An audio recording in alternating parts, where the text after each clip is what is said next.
Assalamualaikum warahmatullahi wabarakatuh. Kembali lagi di channel Radio Horor. Untuk kisah kali ini ada sebuah cerita yang ditulis oleh akun Twitter yang bernama @asal01012. Dan untuk kisah yang akan saya bawakan kali ini, yaitu sebuah kisah yang berjudul Kampung Tuban. Sebelum kita masuk ke ceritanya, tekan dulu tombol like video ini dan jangan lupa tekan juga tombol subscribe channel ini. Dan nyalakan juga lonceng notifikasinya agar tidak ketinggalan cerita-cerita baru dari channel ini. Dan bagi teman-teman yang ingin baca langsung ceritanya, nanti silakan saja kunjungi linknya yang nanti akan saya sertakan di kolom deskripsi. Dan seperti apa untuk kisah kali ini? Langsung saja kita simak berikut ini.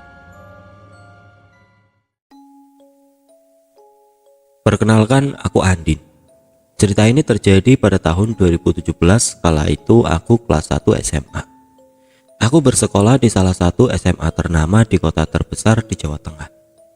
Pengalaman kali ini berawal saat sekolahku mengadakan acara wajib tahunan atau live-in di satu desa dan masih di Jawa Tengah juga. Live-in adalah kegiatan untuk siswa tinggal bersama orang tua asuh beberapa hari, agar siswa merasakan hidup bermasyarakat di pedesaan yang serba terbatas. Acara ini hanya ada di sekolahku. Buat teman-teman yang tahu tempat live-in-ku ini, tolong jangan ada yang komen tahu tempatnya. Karena aku takut warga di desa tersebut marah atau tidak terima atas ceritaku kali ini. Hari itu hari Selasa, kita berangkat berkumpul di sekolah dan menaiki bis yang disewa sekolah. Kegiatan ini dilakukan satu angkatan saja di tiap tahunnya.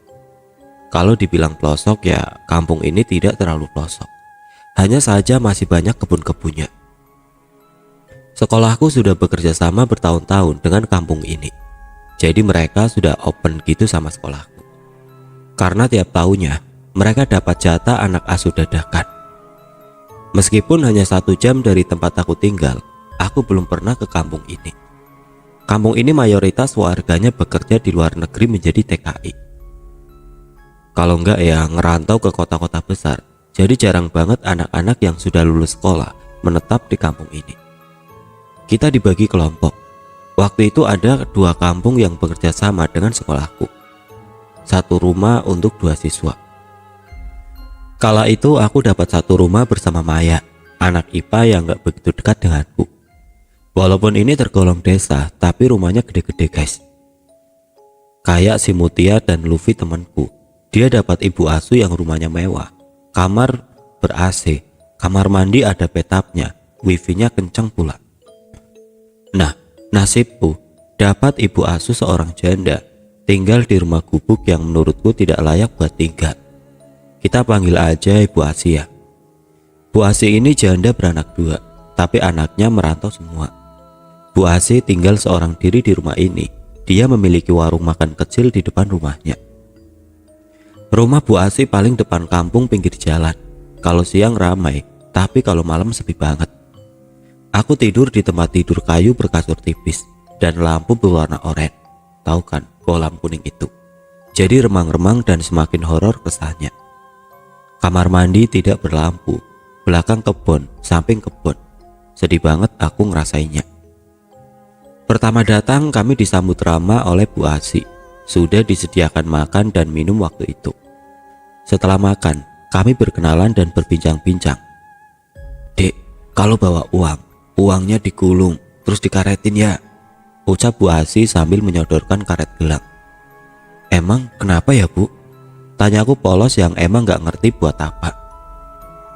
"Biar aman dek, gak dicuri," ucap Bu Asi sambil mengunyah undi-undi. Di sini banyak pencurinya emang Bu?" Maya yang tiba-tiba angkat bicara. "Iya, tapi tidak kasat mata," jawab Bu Asi tenang dan tetap mengunyah undi-undinya. Si Maya tiba-tiba mencengkram tanganku kuat, tanda dia akan mengatakan sesuatu. "Bu, kami ke kamar ya, istirahat dulu," sambil menarik tanganku. Bu Asi mengangguk saja. Sesampainya di kamar, Maya terlihat gelisah. "Dit, kamu ngerti kan yang dimaksud Bu Asi?" "Enggak," jawabku cuek dengan menatap layar HP. Maksudnya, pencuri tidak kasat mata itu tuyul, bentak Maya di depan wajahku. Sembrono, masa sih Mai? Tanyaku masih gak percaya.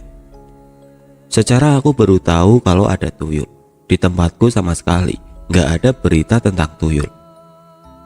Selepas maghrib, Bu Asi memanggil kami untuk makan malam.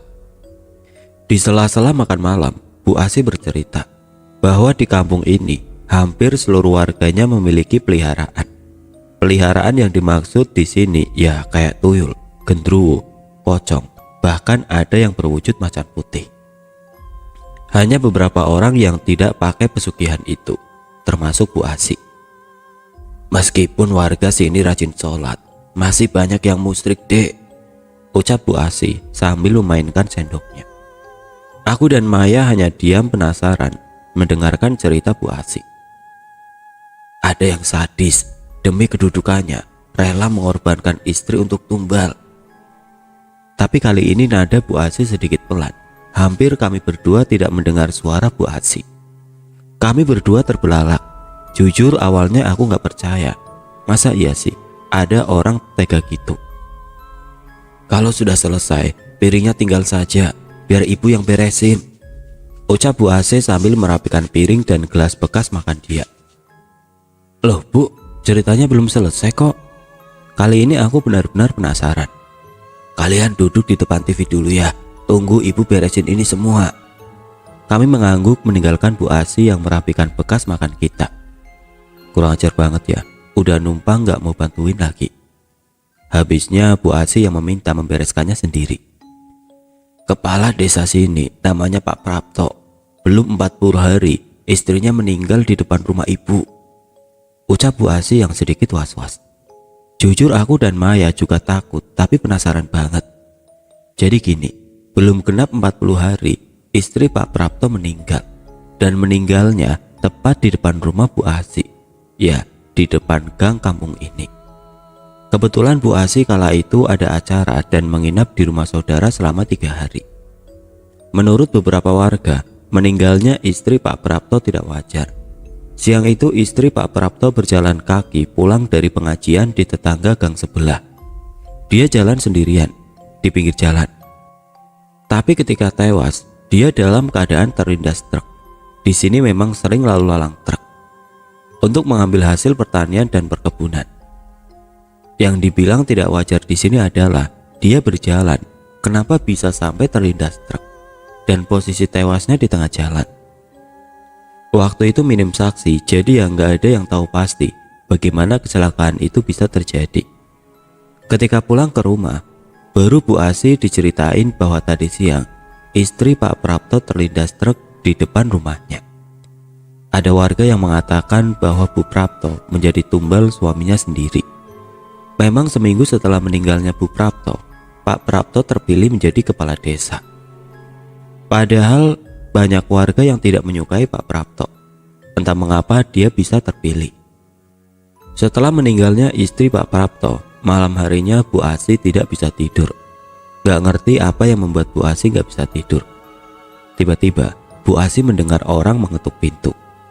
Mbak Asi. Bu Asi masih mencerna suara itu. Sepertinya tidak asing dengan suara itu. Bu Asi bergegas akan membuka pintu. Ketika Bu Asi buka pintu, ia tidak menemukan siapapun di luar. Baru beberapa langkah, pintu terdengar diketuk lagi. Dan ada suara lirih dari luar. Mbak Asi, tolongi aku. Bu Asi terkejut mendengar suara lirih perempuan itu. Terdengar seperti Bu Prapto. Bu Asi yang takut tapi penasaran, akhirnya memutuskan untuk melihat dari tirai jendela.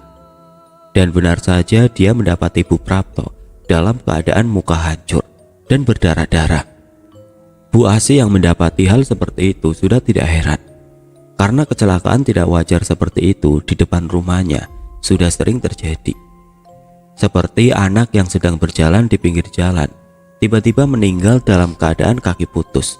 Ya, putus-tus kata Bu Asi. Padahal Bu Asi tidak melihat ada truk yang lewat atau suara benturan kecelakaan. Pernah juga kala itu siang hari, ada warga yang berteriak minta tolong bahwa ada orang meninggal di depan warung. Orang tersebut tidak sakit atau kecelakaan, tiba-tiba meninggal. Namun baunya sudah busuk sekali, seperti sudah meninggal 3 minggu. Dengan hal-hal semacam itu, sudah tidak asing lagi untuk Bu Asih. Tiap warga punya peliharaannya masing-masing. Kalau sudah meminta makanan, ya harus dituruti. Mau dimakan atau mau mencarikan makanan. Lanjut cerita dari sudut pandang Andit. Malam itu aku dan Maya habiskan untuk mendengarkan cerita kampung ini dari Bu Asih. Dek, udah malam, kalian tidur Gi. Kalau bisa, usahain harus tidur cepet ya. Terus kalau ada suara apapun, tolong jangan keluar kamar. Perintah Bu Asih yang membuat aku dan Maya ketakutan. Aku dan Maya takut dengan apa yang dibilang Bu Asih tentang suara-suara. Mataku masih terbuka lebar malam itu. Kulihat Maya sudah memejamkan mata, tapi seperti belum tidur pulas. Hingga pukul 1 malam, aku masih asik menatap layar HP-ku, hingga sesuatu menggangguku. Suara seseorang merintih seperti kesakitan. Awalnya aku dengar suara itu pelan sekali, tapi lama-kelamaan seperti ada di depan kamarku. Bu Asih, ada apa? Ucapku lirih. Aku beranjak dan akan melihat apa yang terjadi di depan kamar ini. Tiba-tiba Maya menarik tanganku dan berkata lirih, "Jangan." Hampir copot jantungku. "Itu Bu Asih nangis," ucapku ke Maya. "Shh, itu bukan Bu Asih deh kayaknya," ucap Maya dengan jari telunjuk di bibir. Tidak kuhiraukan ucapan Maya. Aku berjalan pelan mendekati pintu. Kulihat Maya memeluk guling dan mundur ke tembok. Krek. Pintu kamar terbuka perlahan. Pada malam pertama ini, sungguh tidak bisa aku lupakan seumur hidupku. Harusnya aku menurut saja ucapan Maya.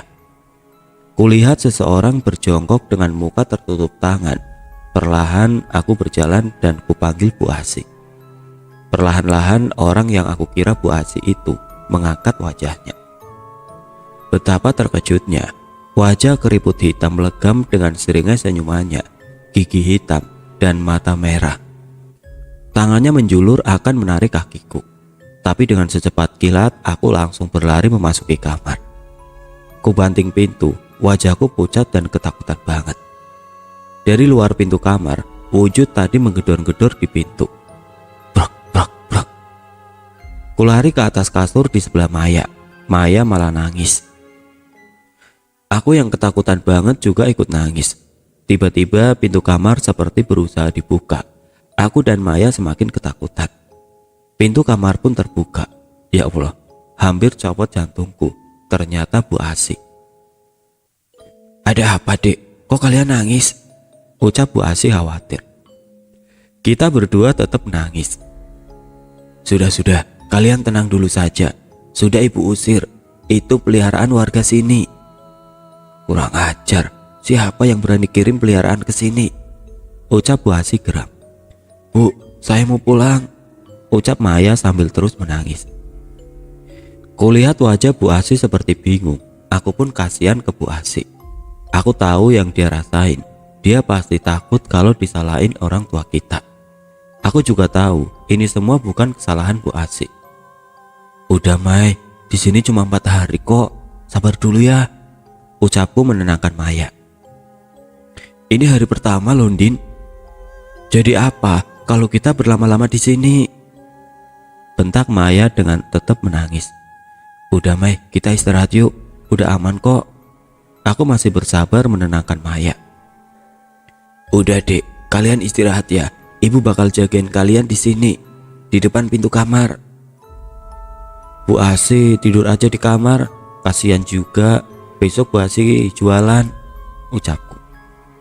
Kami pun tidur malam itu. Karena sudah terlalu lelah, aku tidak mendengar apapun dan terbangun di waktu subuh. Aku membangunkan Maya dan mengajak Maya untuk berwudu. Awalnya Maya gak mau karena takut, tapi kupaksa. Pagi itu kita ada kegiatan senam pagi dan acara bersih-bersih bareng warga desa. Kala itu aku tidak bersama Maya karena Maya harus kumpul dengan anak IPA dan aku kumpul dengan anak IPS. Kita dibagi beberapa regu untuk bersih desa ini. Kelompokku kala itu Mutia, Lutfi, Ayu, Dinar, Faros, dan Gilang. Kelompok kita kebagian bersih desa di bagian depan kantor kepala desa. Yang cowok pada cabut rumput, yang cewek nyapu dan menyiram tanaman. Kita istirahat sebentar di teras kantor. Tadi malam aku gak bisa tidur nyenyak, keluh Gilang. Emang kenapa? Tanya anak-anak. Masa tiap aku merem ngerasa kepalaku ada yang ngelus-ngelus. Pas buka mata gak ada siapa-siapa tapi, ucap Gilang. Ih serem, syukurin kamu, ucap Mutia.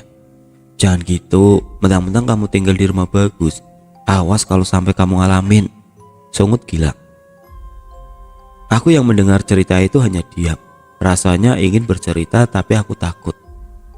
Din, ngapain kamu diam aja? Kamu dapat gangguan juga? Tanya Faros. Enggak kok, cuma capek aja, ucapku. Alah, kamu mah cuma gitu Lang. Lah aku lebih serem lagi. Tiba-tiba Dinar buka suara. Aku kaget langsung mendengar ucapan Dinar. Emang apa yang serem? Jawab Mutia. Semalam aku sama Rizka anak IPA lagi duduk-duduk di teras rumah Pak Dalan, orang tua asuh mereka. Tiba-tiba bau bunga. Terus aku dengar ada suara wanita ketawa melengking keras banget. Aku langsung aja lari masuk rumah. Rizka aku tinggal. Tapi dia gak nyusul-nyusul aku lari. Rizka malah pingsan. Cerita Dinar yang buat bulu kuduk kita berdiri. Belum selesai tiba-tiba terdengar suara. Brak! Dari atas atap kantor Bapak Kades. Berdirilah kita serentak. Terus jatuhlah sebuah kelapa tua yang berwarna coklat. Jatuh dari atap ke tanah. Mungkin biasa saja, tapi di sini nggak ada pohon kelapa. Tapi kenapa ada kelapa jatuh ke atap? Aneh kan? Kita nggak banyak omong, langsung lari deh dari kantor itu. Kok sudah balik? Emang sudah selesai bersihin kantor saya? Tanya Pak Prapto. Tapi yang buat aku nggak nyaman, tatapan Pak Prapto ke aku. Jijik deh kalau inget tatapan dia, kayak orang mesum gitu. Sudah dong Pak, jawab Faros sambil meninggalkan Pak Prapto. Aku tahu Faros aslinya ketakutan. Kayaknya kampung ini serem deh, ucap Ayu. Jangan bilang gitu, ucap Dinar. Kami pun pulang ke rumah asuh kami masing-masing. Tiba-tiba pukul 17.00 ada siaran dari masjid bahwa ada berita lelayu. Innalillahi wa innalillahi rojiun. Telah berpulang ke rahmatullah Bapak Parmin binti Parjo. Aku masih mengingat-ingat siapa Bapak Parmin ini. Seperti tidak asing. Bapak Parmin ini tukang kebun kantor kepala desa. Beliau belum terlalu tua. Kalau aku lihat sih sekitar umur 40-an. Kaget, perasaan tadi siang barusan lihat dia masih ada di kantor kepala desa. Ya, emang takdir Allah gak ada yang tahu. Tapi tadi terlihat sehat-sehat saja. Mai, padahal tadi aku masih ketemu beliau loh. Dan beliau sehat, ucapku ke Maya yang sedang bermain HP di kamar. Masa sih? Aku malah gak tahu orangnya yang mana, ucap Maya. Dek, tiba-tiba Bu Asi memanggil kami. Iya Bu, kami berdua pun keluar menghampiri Bu Asi. Dek, ibu mau melayat, tetangga ada yang meninggal. Nanti kalau makan, itu sudah ada makanan di meja. Seperti biasa aku dan Maya sholat maghrib berdua. Setelah sholat maghrib berdua, kulihat Bu Asi belum datang. Mai, mau makan sekarang apa nunggu Bu Asi? Tanyaku. Ntar aja Dendin, aku mau ke rumah asuh temanku ya. Tapi ntar balik kok, ucap Maya sambil menyisir rambut. Matilah aku, bakal di sini sendiri. Tapi aku tetap bersikap tenang, sok pemberani. Ya udah jangan malam-malam tapi ntar Bu Asi khawatir, pesanku ke Maya yang mulai meninggalkan rumah. Bismillah aja deh, aku beraniin di rumah sendiri. Biar gak suntuk, aku pun menyalakan TV. Sambil aku mainkan HP, jadi TV-nya cuma buat rame-rame aja, biar gak sunyi. Aku dari awal udah bilang ya, kalau rumah Bu Asi ini di pinggir jalan. Jadi kalau siang itu lumayan rame, tapi kalau malam sepi banget. Adzan Isya berkumandang. Aku mau sholat, tapi gak berani wudhu sendirian. Padahal kamar mandi di dalam rumah.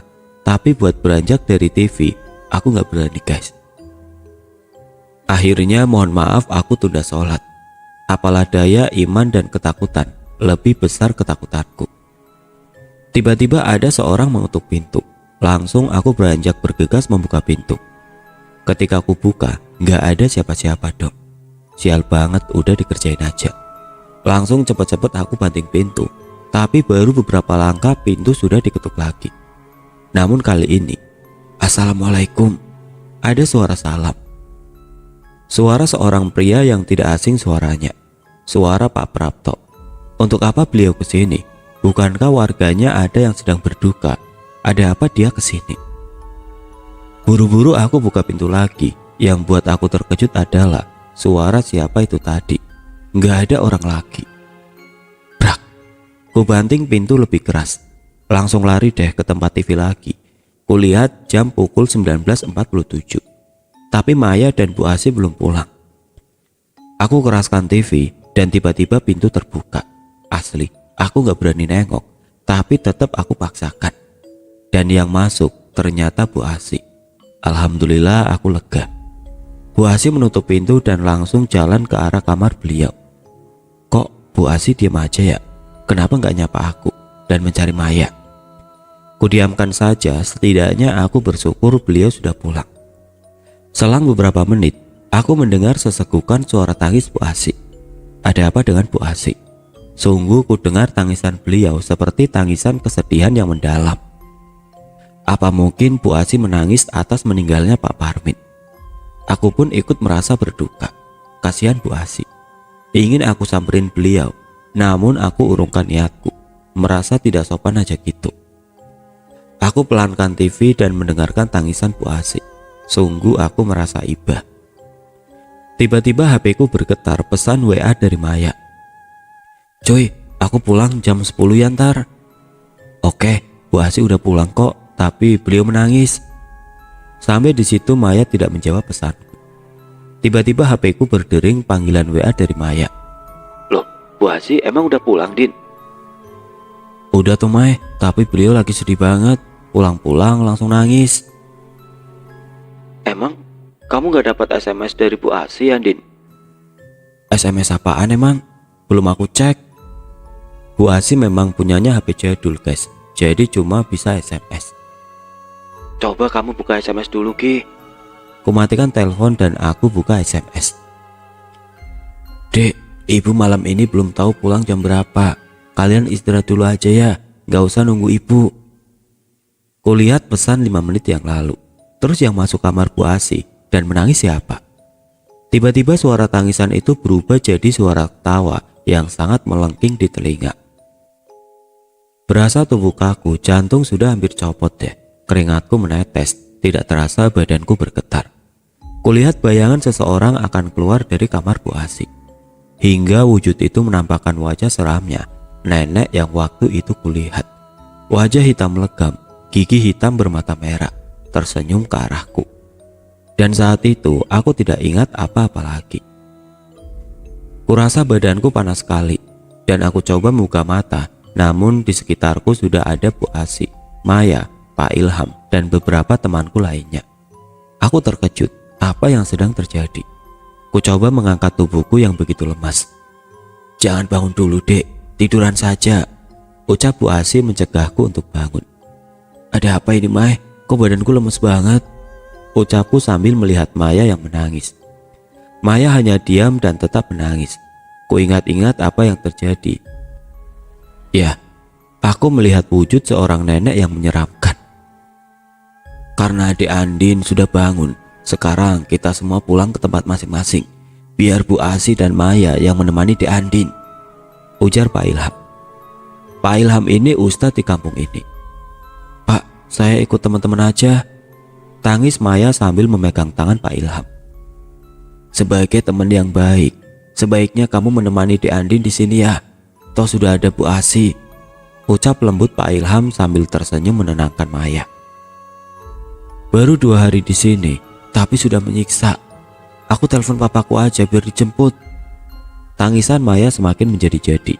Ku tarik tangan Maya yang memegang HP akan segera menelpon papanya.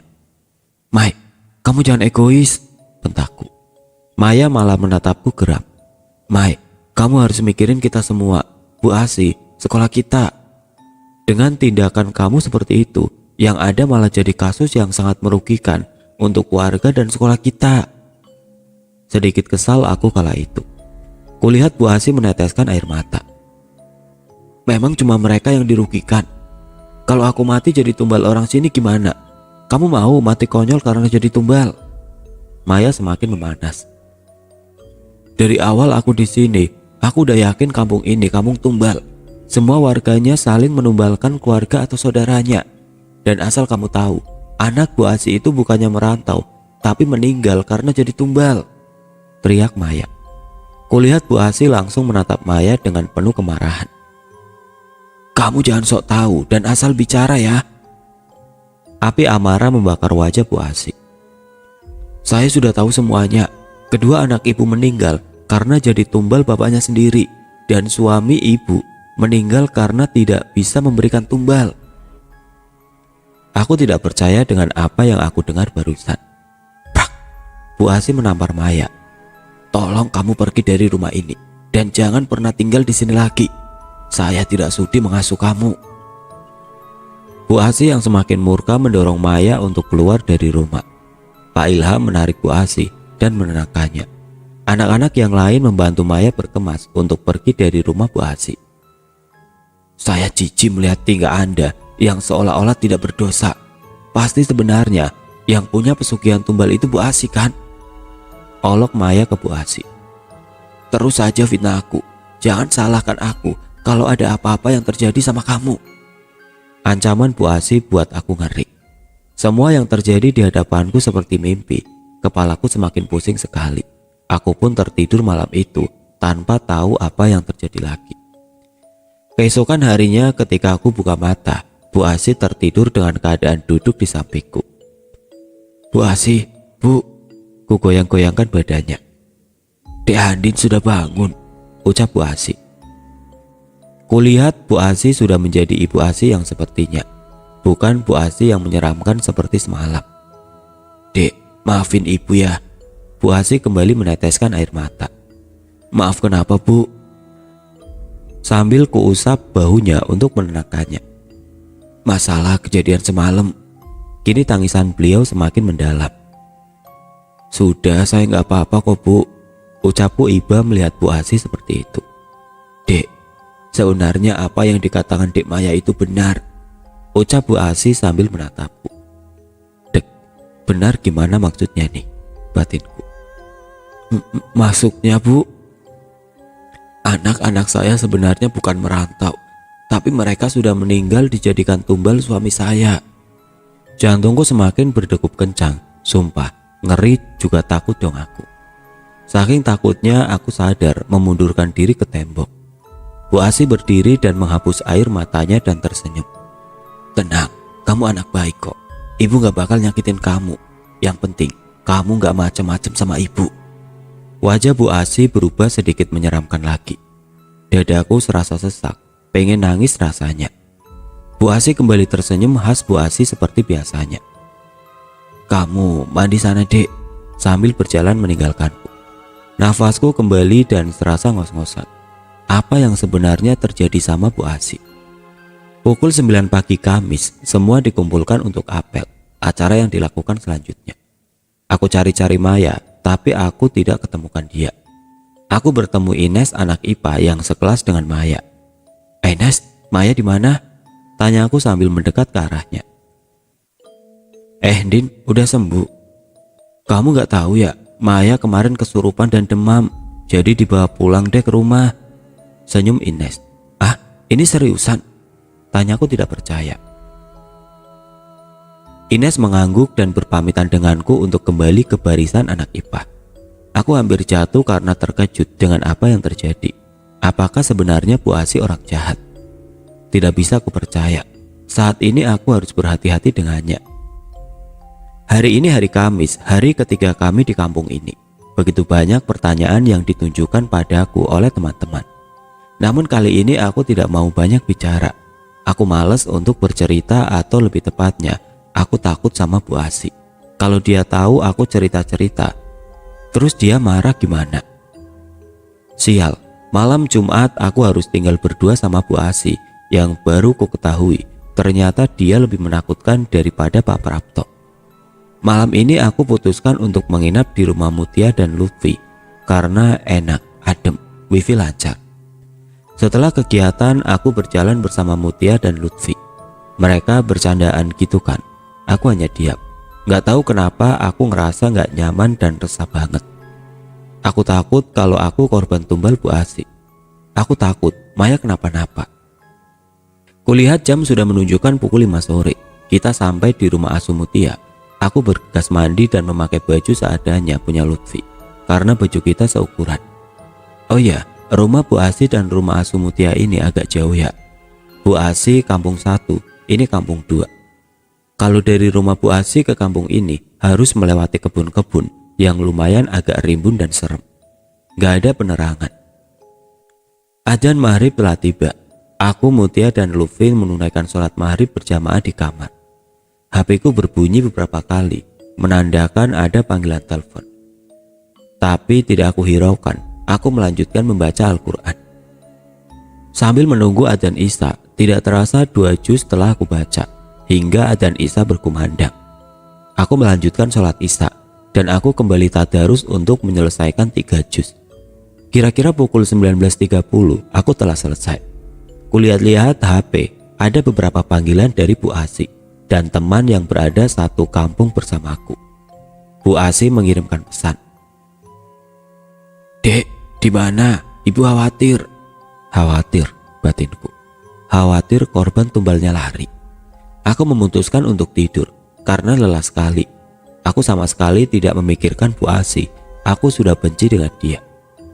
Baru aku pejamkan mata, aku dibangunkan Mutia. Dia memberitahuku bahwa Bu Asi, Pak Ilham beserta 2 guru mencariku sampai sini. Aku nangis kala itu dan tidak mau kembali ke rumah itu. Aku takut. Tapi Bu Asi memelukku dengan wajah sedih seperti seorang ibu yang kehilangan anaknya. Aku makin jijik lihat wajah dia. Toh dia yang mengorbankan kedua anaknya. Dia terus memohon dan menangis agar aku pulang. Entah kenapa malam itu aku luluh mau pulang ke rumah Bu Asi. Toh yang menumbalkan anaknya suaminya, pikirku. Sesampainya di rumah Bu Asi, sudah disediakan makanan. Aku pun makan malam berdua bersama Bu Asi. Walaupun aku sudah mau ke sini, perasaan takut itu masih menghantuiku. "Dek, nanti tidurnya ibu temenin ya, biar di Andin gak takut." Bu Asi membuka percakapan. Aku membalasnya hanya dengan senyuman, seperti biasa yang membereskan semuanya Bu Asi. Aku langsung masuk kamar, karena aku benar-benar capek banget dan badanku sakit semua. Tidak terasa aku sudah tidur pulas dan aku pun bermimpi. Di dalam mimpiku aku bertemu nenek yang menyeramkan kemarin. Dia tertawa-tawa melihat wajahku. Badanku berkeringat dan aku berusaha lari, namun dia ada di mana-mana. Dan suara tertawanya yang khas membuat telingaku ingin pecah. Aku pun berteriak hingga terbangun dan Bu Asi sudah ada di sampingku. Dia memelukku, badanku panas dan berkeringat banyak. "Siapa yang berani mengirimkan itu ke sini? Awas saja," gumam Bu Asi seperti waktu itu. Aku salah menilai Bu Asi, ternyata beliau benar-benar mengkhawatirkanku. Bu Asi mengompres keningku dan menemani malamku. Hingga pagi subuh aku terbangun. Badanku sudah enakan kala itu. Aku mengambil air wudhu dan sholat subuh. Hari ini hari terakhir aku di sini. Tidak ada kegiatan. Hari terakhir ini aku habiskan dengan menonton TV dan bermain HP. Tiba-tiba aku dapat pesan dari Maya. "Malam ini puncaknya pertunjukanmu di situ. Awas, Bu Asi mengawasimu terus. Kamu harus berhati-hati." "Kamu ngomong apa sih, Mai? Aku gak ngerti deh." Kutunggu hingga setengah jam Maya tidak membalas. Bu Asi di warung depan sedang berjualan. Tiba-tiba aku dengar ada orang meminta tolong. Aku pun berlari keluar. Betapa terkejutnya, ada seorang terjatuh dari motor di depan rumah Bu Asi. Dengan keadaan badan hancur. Aneh bukan? Aku tidak mengenali orang tersebut, namun yang aku tahu dia perempuan. Namun ku dengar orang-orang menyebut nama Mbak Tuti. Aku ingin muntah dan pingsan kala itu, karena melihat kecelakaan tragis seperti itu. Bu Asi mengajakku untuk masuk rumah. "Bu, Tuti itu siapa?" tanyaku. "Itu sekretarisnya Kades si Pak Prapto, kemarin istrinya. Terus Joko pegawai kantor desa. Pak Parmin tukang kebun kantor Kades. Sekarang Mbak Tuti, sekretaris dia. Memang kejam si Prapto." Bu Asi geram. Aku diam mendengarkan cerita Bu Asi. "Dari tadi aku di warung gak dengar ada suara tabrakan. Tapi kok aneh sih, Tuti itu bisa hancur badannya," ucap Bu Asi. Aku mual mengingatnya. "Sekarang ini kamu yang diincar sama Prapto, Dek. Aku yakin itu. Beberapa kali kiriman dia menyerangmu," ucap Bu Asi sambil menatapku tajam. Lemes langsung badanku. Apa salahku sampai mau dijadikan tumbal? Sumpah, aku geram banget sama Pak Prapto. Pengen aku bunuh duluan dia. "Terus saya harus gimana, Bu? Saya takut," rengekku. "Tenang saja, nanti kamu saya yang bantu," jawab Bu Asi penuh percaya diri. Aku jadi merasa bersalah dengan kebencian dan tuduhan buruk ke Bu Asi. Bu Asi tulus banget ternyata. Sore itu Bu Asi menyiapkan sajen-sajenan di meja makan dan ada darah ayam. "Dek, Ibu harus minta darahmu buat mengusir peliharaan Pak Prapto," ucap Bu Asi. "Terus caranya gimana, Bu?" "Sobek sedikit pakai pisau ya. Sedikit kok, yang penting darah kamu keluar," ucap Bu Asi. Aku pun mengikuti perintah Bu Asi. Bu Asi menyalakan dupa atau menyan. Aku harus duduk di meja itu di depan sesajen. Di depanku menyala menyan dan darahku dan ayam. "Dek, Ibu mau melayat ke rumah Mbak Tuti. Adik di rumah dulu ya," pamit Bu Asi. "Tapi Bu, saya takut." Aku benar-benar takut, guys. "Kamu aman kok. Kamu harus duduk di sini terus hingga saya pulang. Jangan kemana-mana ya, Dek. Jangan pernah tinggalin sesajen ini kalau kamu masih mau hidup." "Tapi kalau saya mau sholat maghrib gimana, Bu?" "Kamu pengen mati?" bentak Bu Asi sambil melotot. Aku cuma menggeleng dan menangis. "Nah, nurut ya, Dek," ucap Bu Asi sambil mengelus kepalaku sambil tersenyum. Adzan maghrib berkumandang. Tiba-tiba terdengar suara pintu diketuk. Aku tidak berani beranjak. Bu Asi juga berpesan jangan membuka pintu jika ada yang bertamu. Pokoknya aku gak boleh kemana-mana. Aku cuma boleh duduk di sini. Tiba-tiba angin kencang membuka pintu rumah Bu Asi. Seseorang masuk ke dalam rumah.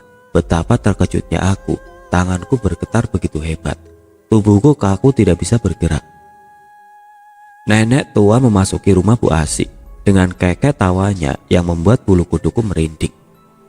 Tubuhku kaku tidak bisa bergerak sama sekali. Nenek tua itu semakin mendekat ke arahku. Aku berusaha berteriak, namun tidak bisa. Jantungku berdegup kencang, badanku memanas. "Dak usah takut ya, Cuk." Nenek itu mendekat dan mengusap rambutku. Tubuhku bergetar hebat. Kulirik ke arahnya, sungguh menyeramkan wajahnya. Tiba-tiba dia mencekiku hingga aku sulit bernafas. Aku berusaha melepas cekikan itu sampai menyan dan sajen di meja berantakan. Cengkrama nenek itu benar-benar kuat sampai aku benar-benar gak bisa nafas. Ku tendang nenek itu sampai cekikan itu terlepas dan dia terjatuh. Aku terbatuk-batuk hendak mau lari. Nenek itu berubah wujud menjadi sosok berbulu tinggi, bermata merah dan bertaring. Kukunya hitam dan sangat panjang. Digenggamnya kakiku kuat sekali hingga aku jatuh terduduk di lantai. Aku berusaha berteriak tapi tidak terdengar.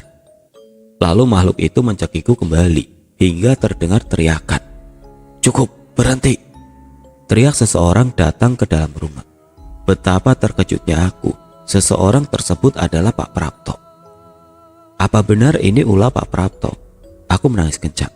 Makhluk tadi melempar Pak Prapto sampai ke tembok. Di sini datang pula Pak Ilham, ustadz di kampung ini. Mereka berdua memanjatkan doa-doa, tapi makhluk ini malah semakin marah. Berusaha aku berdiri dan hendak lari, tapi dicakarnya kakiku dan dia mendorong tubuhku hingga jatuh terletak.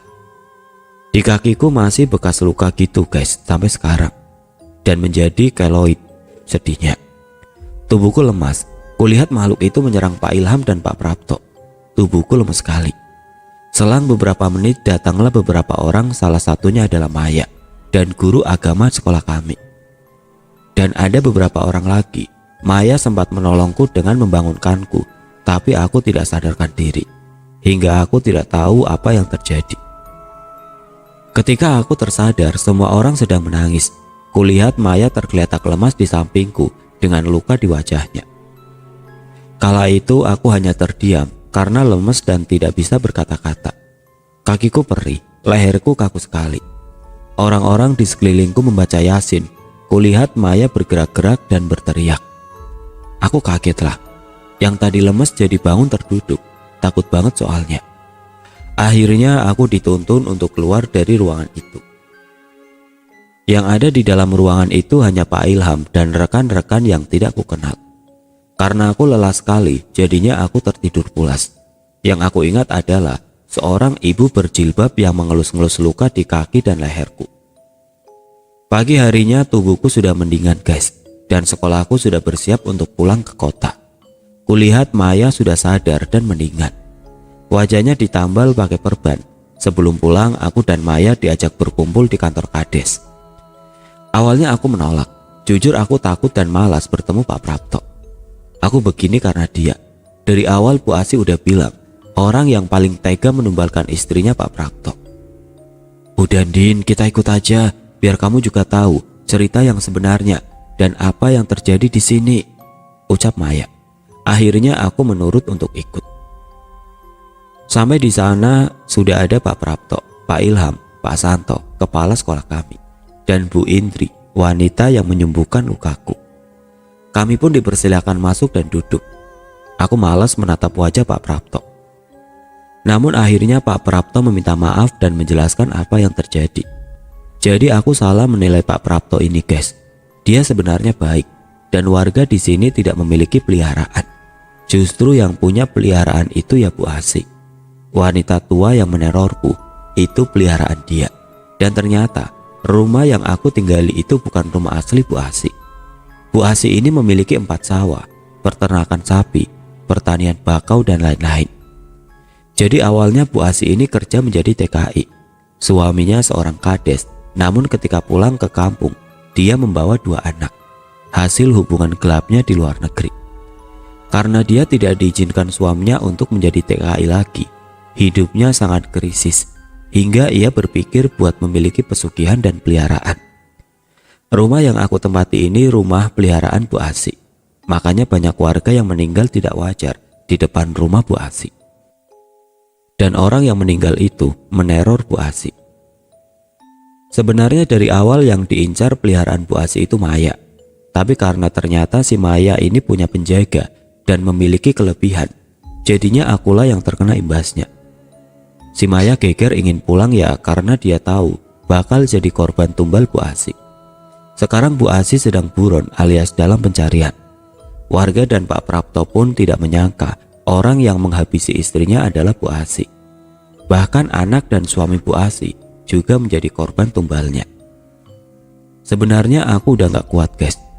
Pengen nuntut Bu Asi, tapi ya gimana. Aku lebih baik segera pergi dan tidak mau berurusan dengan Bu Asi. Kalau soal tuyul itu memang banyak yang pelihara tuyul, tapi bukan dari kampung ini, tapi dari kampung lain. Cuma tuyulnya larinya ke kampung ini. Setelah kita semua pulang dari sana, aku diruqyah sampai beberapa bulan baru sembuh. Dan yang serem, Bu Asi masih sering SMS aku. Karena aku takut dan masih trauma, jadi aku memutuskan untuk ganti nomor HP. Dan dengar-dengar dari adik kelasku yang live in di tahun berikutnya, depan gang kampung sudah bukan rumah, tapi masjid. Dan tidak ada lagi orang tua asuh yang bernama Asih. Begitu sekiranya ceritaku kali ini. Sekarang yang masih tersisa bekas luka di kaki sama di leher, masih kayak garis-garis gitu. Namun aku sangat bersyukur masih bisa hidup. Dan Maya setelah itu pindah sekolah, rumah, dan kota. Aku sudah tidak pernah kontak lagi dengan Maya. Aku dengar dia melanjutkan di luar negeri. Dan untuk Ibu Asi, aku nggak tahu kabarnya guys. Pokoknya setelah dari situ, cuma dapat beberapa SMS dari Bu Asi. Terus aku ganti nomor. Oh iya, chat dari Bu Asih. Yang pertama, adik di mana? Ibu kangen. Yang kedua, dia hanya tertawa. Pesan pertama dengan yang kedua ini terpaut 2 hari ya. Kalau nggak salah hari Rabu pesan pertama, terus Jumatnya pesan kedua. Udah, karena aku takut, langsung ganti nomor.